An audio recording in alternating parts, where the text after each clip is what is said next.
All right, we just finished covering these boxes with the aluminum in the rivets. They look great. They're going in the back of the bar with the rest of the aluminum stuff we did.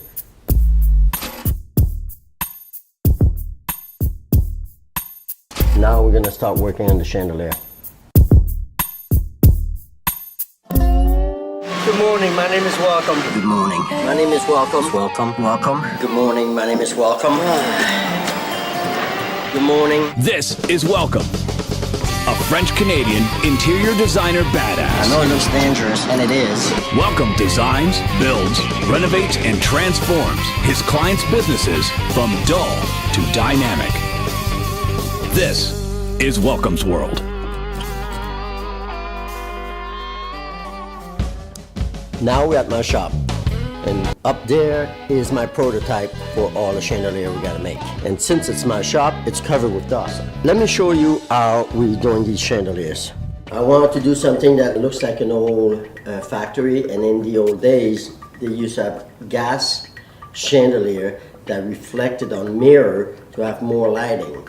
But basically, it's black pipe, some PVC, threaded rod, and plexiglass mirror. We use regular plexiglass.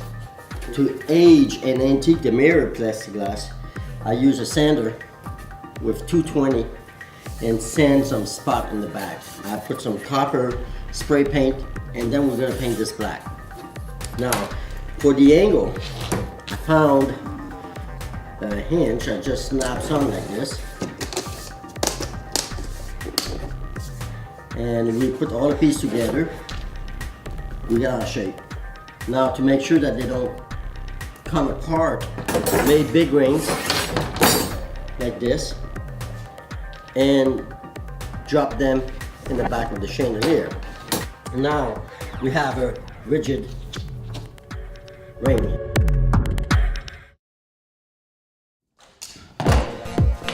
Now the reason we're putting all this tape here is that when we pick it up, it's to keep everything together, nothing move. We put the ring together, and then we'll be able to remove the tape.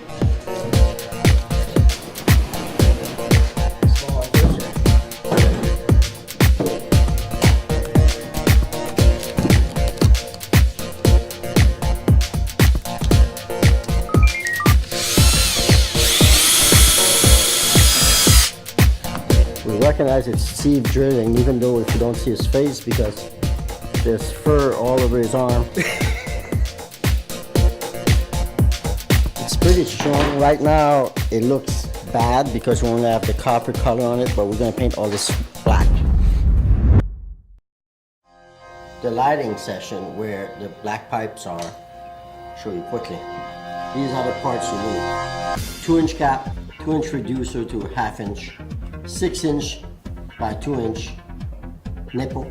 And this part here, it's PVC, 2 fitting, a female 2-inch, a male 2-inch, and then drill 3/4 inch holes using the 1/2 inch nipple. I just screw in there, making sure I'm going straight, and it kind of self-tap because this is PVC, it's soft. Put an elbow at the end of the nipple. We put a bushing, a socket, nipple on the socket, fits into the 1/8 plumbing. Put that on the elbow, nipple, and we got this. All right, so now we need to keep the mirror shade above this. That's why we tap the 2-inch nipple. Using 3/8 of an inch threaded rod, we just drill a hole in the table, we stick it in the table, and we band it by hand. Screw it to the 2-inch nipple. We have a nut over here that's gonna tighten this to keep it from moving. At the other end, where the shade is gonna rest, we put one of those foot from a cabinet. We're putting 4 of these. That's our spider. I didn't want to bore you with watching me doing all this fitting and cutting plastic glass and sanding. It's kind of boring. I'm just going to show you the install. What scares me the most is we have to do 6 chandeliers. 3 of them are 4 foot. 1 of them is about 6 foot round.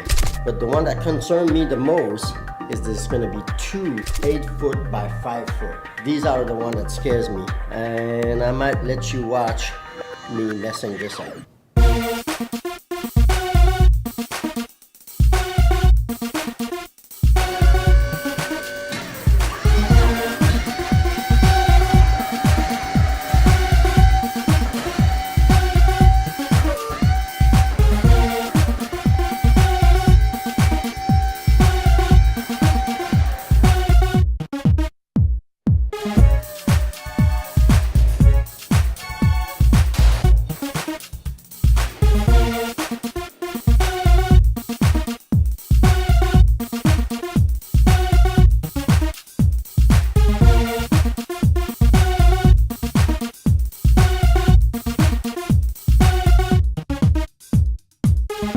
These look sick, huh?